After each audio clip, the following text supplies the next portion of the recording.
days off for fucking Vegas or for Cal. The end of next month, I'm going to Chicago. I'm gonna go to the Cubs game and have 2 full fucking days off.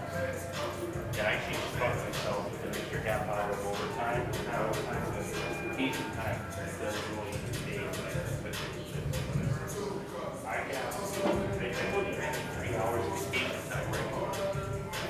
How many? 93 hours of vacation time in the media year. Holy shit. And then I have about 37 or 40 hours of personal time. Do they let you carry them over into the next year? I can carry over all that vacation, but I'm going to use some of it with Vegas and shit. You know, that stuff. But the 90 or 40 of the personal I can use up before the year ends. But I'm always really conservative with that shit. If I got to go to the VR again or something like that, I get really fucked. You know what I mean? I could take a lot of time, so I don't really like to use it unless I really fucking have to. But when the year's nearing its end, I'm more open to, you know what I mean? Yeah. Using it. So I'm gonna take a damn class on Sunday morning. Yeah, there we go. Drink some! So we'll get that one. I'm striped. I was thinking tonight we could make the video with the old Motorola phone. You could do that one. Yeah, are we going to do them just for the one Motorola phone, or are we going to do your whole collection of phones? How do you want to do that? I was thinking maybe just tonight we could just kind of do the one. Okay. The old one, like the one from the 90s. Yeah. And it could be like your kind of mini documentary about Motorola in general. Yeah, well, actually, if I knew that, I would have brought my Motorola Razr. I can do one about the Motorola Razr later. That one. And we can combine them too. Yeah, we could always do them part 1, part 2. Yeah. Because the Motorola Razr was the end-all, be-all phone from like 2003, I would say, until around 2007. It was kind of the preeminent flip phone, where flip met its match. Where flip with design, style, class, all that kind of reached its peak.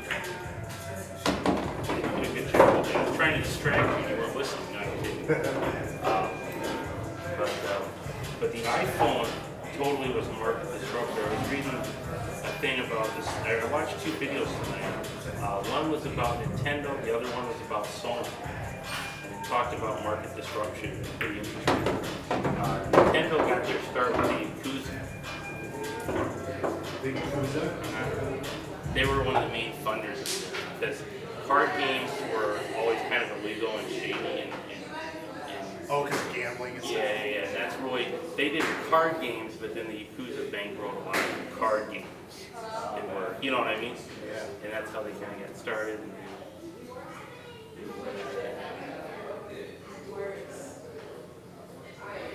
But it's also interesting how they're able to adapt to the marketplace and still remain competitive. One of the things that I was going to add, we talked about Nintendo's quality of hardware. There's a fucking Xbox that has Red Ring and Fire or Death. I don't remember what it's called. Red Ring and Death. And what it symbolizes is a hard drive failure of the fucking Xbox. Evidently, it's pretty common. Like, it was a piece of shit and they fail. You know? Xbox is Microsoft, right? Yeah. But, my buses are super cool there, man. Yeah. I got one of these in mine. Oh, and I also have one that here. Do you have any reserve? No. I think I might have one.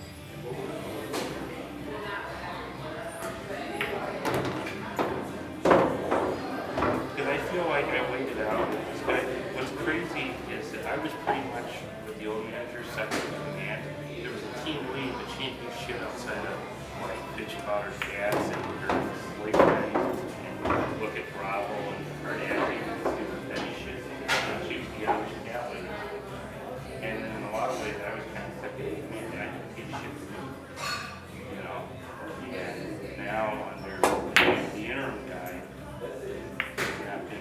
I have to do work, take phone calls, I get a lot of feedback, and I kind of blew up at the dispatcher a little bit. I didn't think it was that bad. Long story short, her boss wanted to send an email back saying that he, that's not how I played that. That he thought I had an attitude problem and all this other shit. And it was interesting because I told a buddy of mine that, and he said, what is it, what are you, this fucking kid? Like, you have an attitude problem, go to your room. Yeah, there's a lot of that going on in this part of the corporate world. Like they kind of flag somebody by saying like, yeah, he's difficult to manage, he's difficult to work with, and he makes people uncomfortable. Yeah. I'm totally fucking insane. I'm the only person who will fucking do this shit. You see anybody else mind up to fucking do it? No. Alright. You're like your dad, you're the asshole genius. Like you're the guy who, you're like Dr. House in my mom. Like, yeah, you're an asshole to deal with it. Get the job done. Somebody has to bust in the intermediate. Yeah. I think it's still you, isn't it? You got one in. Yeah. Yeah, I wouldn't worry too much about it, but it does suck though when you have like a new boss who's different. He's not even a new boss, he's like an interim leader. Oh, so he's gonna be around forever. No, he's the boss, yeah. But he's been at the company forever, but he does not want to fucking do this. But the thing is, the company's really notorious for taking firm to hire people. I'm pretty good at negotiating shit, and I got hired a few weeks ago. I think I probably a success story for that, because they've taken long to 6 months to hire somebody before. You know, like the hire somebody to fill the big candidates are gone, and then we'll take this close out or something. It took about a month for an element to hire me because I was kind of picky about the kind of job. Like at first, the job they first offered me was customer service, and I was like hesitant to do that. And so they said, well, we're not, they kind of put me aside. But then I applied again, and they said, well, would you be interested in Prime? And I'm like, yeah, I would be. So it actually kind of worked in my favor that I held out for it. Prime was a much better job than customer service. Oh, you just finished this one out on this. When I applied, they wanted me in new sales originally, but then I switched over to revenue. I interviewed with the new sales guy. He thought I can interview really well. You know? Yeah. I managed to get the revenue, which was way better than new business, but that's just getting hung up on. Saying, hey, can I interest you in a fresh day street? Or I'm saying, hey, I know there's probably not much value in this, but can you at least get a tax write-off here and maybe help support the few American jobs that are left at this place before they shut it all down? Yeah. Because really, that place, they could have been like Logan. They could have really been the real deal. You know what I mean? Yeah. If they played their cards right.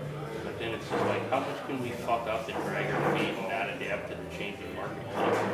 Let's just keep my open profiteering pieces of shit. That's pretty much what they were. And then in the end, they got all their money, and a lot of people got laid off. But I mean, for you, it worked out good. I think you were one of the layoff success story. You know? Well, when Bill and I, when they announced, they announced to us that they were laying everybody off like months before they intended to because it leaked out. And Bill and I knew it was coming, and we were at the meeting, and everybody else was like crying and like angry and stuff.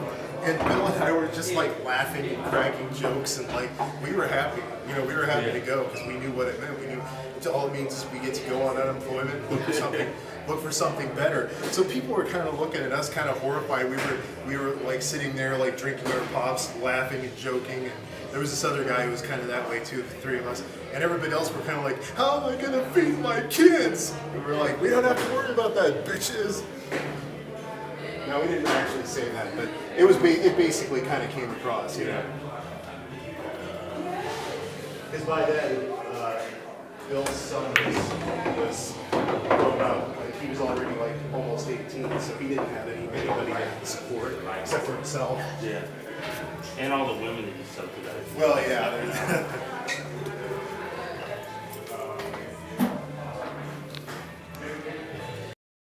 Okay, we can go.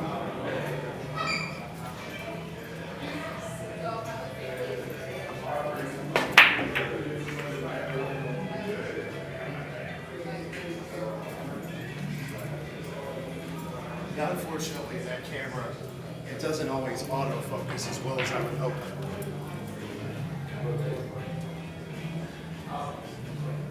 And it really sucks when you get footage like you have this great camera and the footage you end up with is like slightly out of focus. Yeah, I noticed that in some of the videos, some stuff is out of focus, yeah, for the most part, it's good.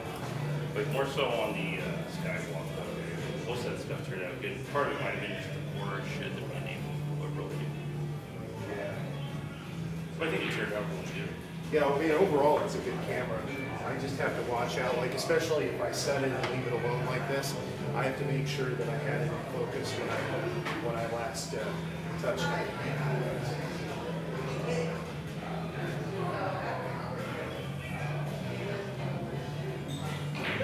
Yeah, I'm really looking forward to doing that stand-up. I'm coming with a set that I think will kill pretty well. What is it with these feminist lesbians? Yeah. Even they can be founded. There's a little bit of that, just a very little bit. But One of my stripes was out. it's still open.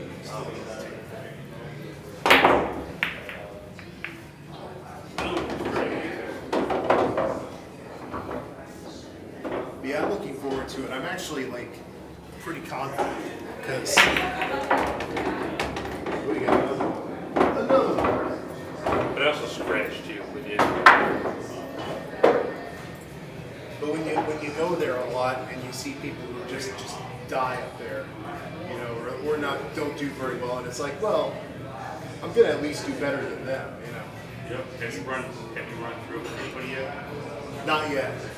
And I kind of want it to be a surprise because I want to get your laughs too. So it has to be like spontaneous. Okay. Because if you know what it's gonna be, then you might not laugh as much. Yeah.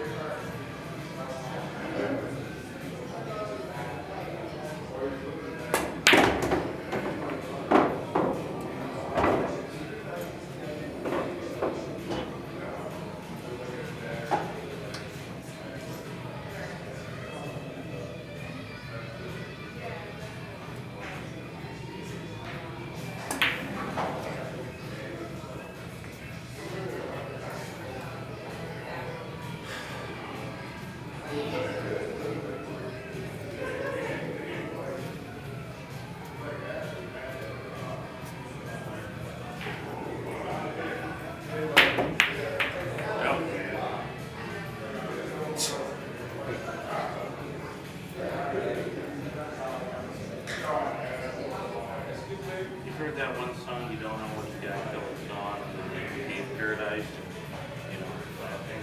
Yeah. That's kind of what it felt like a bit more. Yeah, it's true though. It sucks when It's really good, and then yeah. you don't realize how good it was. Then some at the time. asshole comes in and ruins it all. Well, I mean, this, I don't know. I'll see what the next person does, like the actual long-term person, that they get. But I mean, part of me just wants to know, this place is gonna break your will. We'll be here longer than you. You're not gonna wanna work that fight, you know? How do you handle no-win situations? How do you motivate the unknown? How do you motivate them? Have you ever managed a DMV before? It's more what you're dealing with.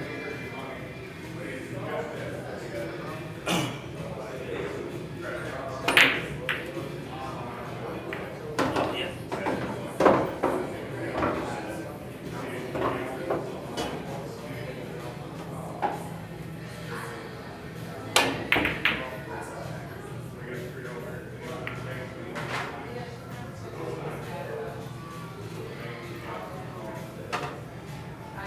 Because that was the one thing that he always wanted was people in the process where every other department was always the process. The process was always number one. You know what I mean?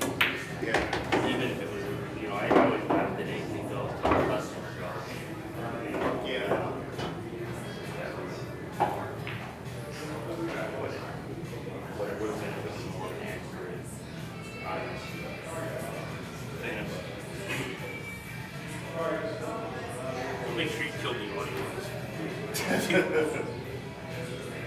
you don't want all this shit in about you like that mouthing your employer and Yes. your interim boss who has no like real emotional connection to you. No, I like the guy. You like him. And I see how he kind of got built to shoot and interviewed for that. You know, I get where he's coming from because he thinks everything was great on paper when the other guy was running it. You know, Yeah. he kind of has to try to clean up the shit for the next guy because there's some very serious underlying shit that's fucked up. Like people did not show up. There was like they're supposed to be written up for not showing up. There'd be like we would be like fourth of the staff would be gone on Monday. And no ramifications after that. Nobody did shit. Like I spent hours in just a different ticket or a different queue. So I went in and fucking phone call.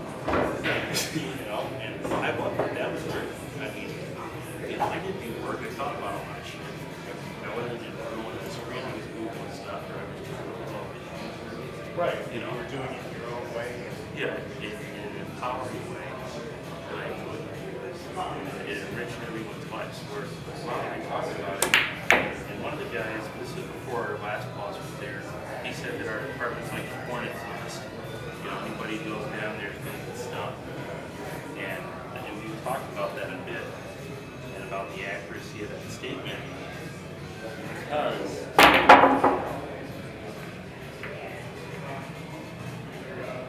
you know, since the general has taken over a lot of the women in contact for me, like would it be my second in command seat to the corner? And that was more the interim guy wanted that to happen.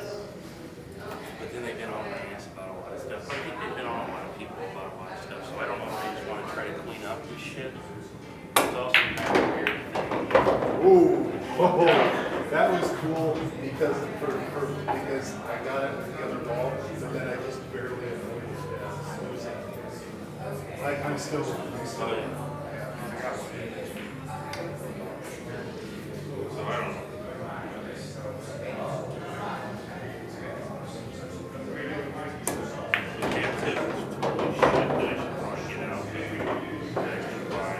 I feel like once they get somebody else in there, they're not going to want to piss me off and need me to the level that the ladies are doing. Yeah. I'll tolerate with the interim guy, but I'm not going to tolerate the shit. Yeah.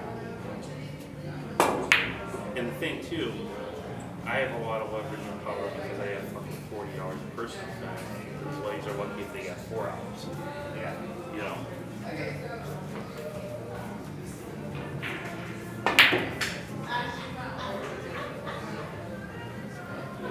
And they don't pay for it as shit, you know? So I'm gonna probably roll about 20 hours in December. So I'll probably use the remaining 17 or September to December. Hey, you're in the way, man. No, did you see I was messing around with this? Oh yeah. Hey, were you paying attention? This is full of strength. You will hit the 8 ball.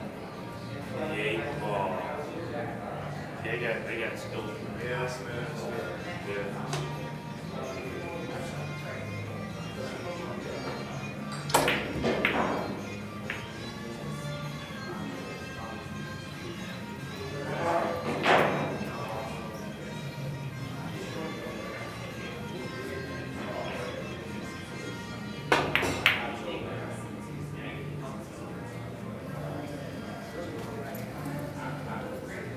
Have you seen Demetrius lately?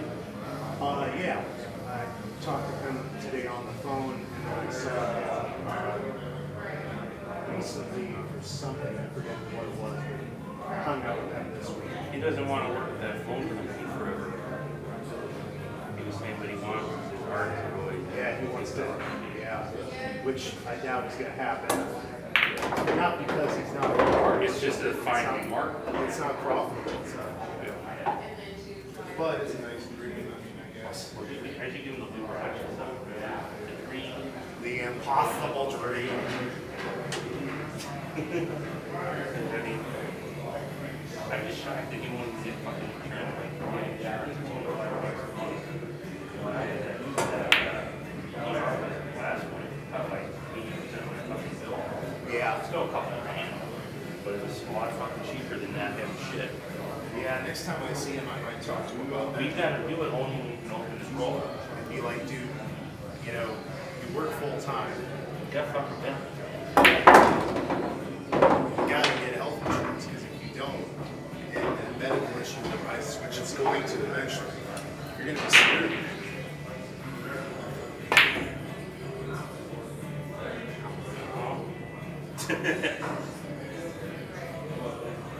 I mean, it's one thing if you don't have the opportunity or option or access to it, but it's another thing when it's just fucking there and it's gonna cost you a couple bucks.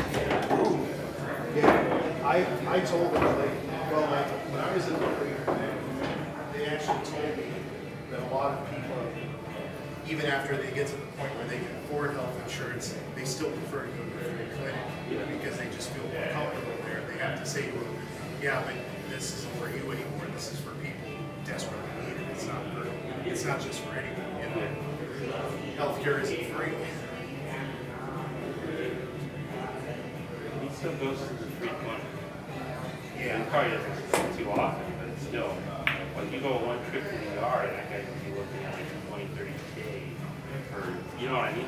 Yeah. What the fuck is it? Yeah. I mean, he's like 46 years old, and this is kind of the first time he's really lived on his own. So Where the fuck do you have insurance? He never had insurance, probably. he probably never did, and so like he's kind of an inexperienced guy when it comes to a lot of things. Like he doesn't really know how to go about, like he didn't even really know about how to go about getting an apartment because he never got one, Yeah. So like, and when he got the apartment, a lot of stuff like home maintenance and stuff like that, he just never had to deal with it, so he didn't really know what to do. So he was kind of in the same boat that I was. Yeah, except years difference. except way more extreme. Because here we have like a middle-aged man. Yeah, I know. I came like 18 years later. Yeah. I was like 26. He's Yeah. This is not really smart, but I'm gonna do it anyway. hopefully.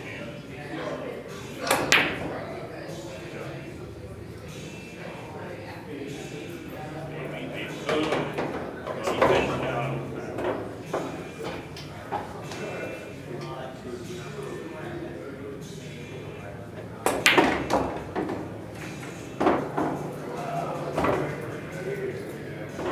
Honestly, I think if you could live like on Neverland Ranch or some fantasy place like wherever Elvis's Graceland or some shit, it just really perfect happy be the happiest there.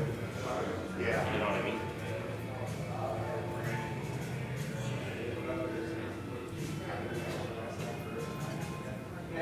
And I don't mean that to knock on it, just say that I think some artists are better at like cult, non-reality communities. Yeah. I should really start like a non-profit cult that just focuses on arts. Yeah. You know, like say it's sort of like an art colony, only more about sex, drugs, It's all, commercial values. and the art is all pornographic. I'm open to whatever form of art you want to make. I'm not going to dictate it. But I would No, you should dictate it. You should No. say it's not true art unless my cock is hard. Well, there would be a whole to the erect penis collection. That would be one of the other things that I would do. I would take taxpayer money, pull it down, pull it right away, put a giant golden cock. And we call it PCI biggest cock. You know, maybe get PCI funded besides the taxpayers.